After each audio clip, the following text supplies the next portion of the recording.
Yo mga idol, kamusta? Sports Talk PH nga pala.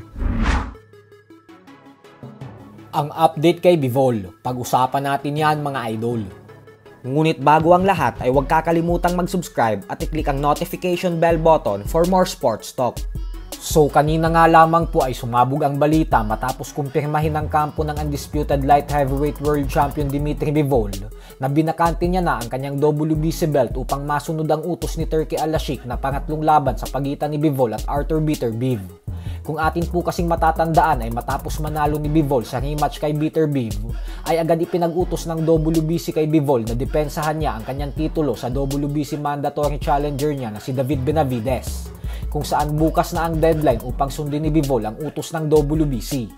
Pero kanina nga lamang po ay nagdesisyon ng kampo ni Bivol na baliwalain ang utos ng WBC upang sundin ang utos ni Turki Al-Ashik na trilogy fight kontra kay Beterbiev.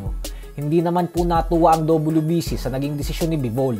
Ito po ay dahil sinabi ng WBC President Mauricio Sulaiman sa kanyang social media kanina lamang na nakakadismaya daw ang natanggap nilang tawag kanina galing sa abogado ni Bivol patungkol sa hindi nito pagsunod sa kanilang utos na labanan si Benavidez. Subalit dahil umano sa ginawang ito ni Bivol, kaya naman automatic na daw nilang ibibigay ang WBC belt kay David Benavidez. Kaya naman magsimula umano ngayon ay si Benavidez na ang bagong WBC light heavyweight world champion. Ibig sabihin po niya na isang ganap na 2-division world champion na si Benavidez. Ganun pa man ay kumampi naman nga po ang mga fans kay Bivol at binatikos ng mga ito ang WBC. Masyado daw kasing bias ang mga ito kay Bivol dahil sa hinaba-haba daw ng pagiging WBC champion ni Canelo ay kailanman umano ay hindi ipinag-utos ng WBC kay Canelo na depensahan ang titulo nito kay Benavidez. Hindi din daw nagbanta ang WBC kay Canelo na tatanggalan nila ito ng titulo kapag hindi nito sinunod ang utos nila. Sa madaling salita ay natatakot ang WBC na bitawan ni Canelo ang titulo nila kasi mawawalan sila ng porsyento pag lumaban si Canelo na walang hawak na WBC belt. Pero pagdating kay Bivol ay agad nila itong binantaan.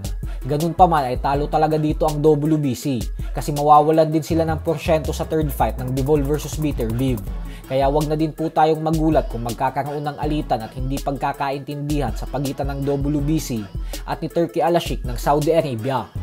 Sa kabilang banda naman mga idol ay nausog nga po ang petsa ng first bid sa pagitan ng ating pambato na si former WBC Featherweight World Champion Mark Magnifico Magsayo at ng WBC No. 1 Super Featherweight Top Contender Eduardo Ramirez sa April 15. Ito po ay matapos humingi ng request ng magkabilang kampo ng isang linggong extension upang subukan na magkasundo sa negosasyon.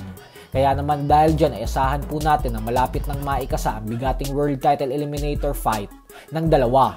Isa po ang laban na ito sa pinakabigating laban para sa mga Pinoy boxing fans ngayong taon dahil ang sagupaan po na ito ay ang siyang magbibigay daan kay Magsayo upang magkaroon ulit ng pagkakataon na mapalaban sa isang world title fight at kung papalarin ay maging isang ganap na 2-division world champion.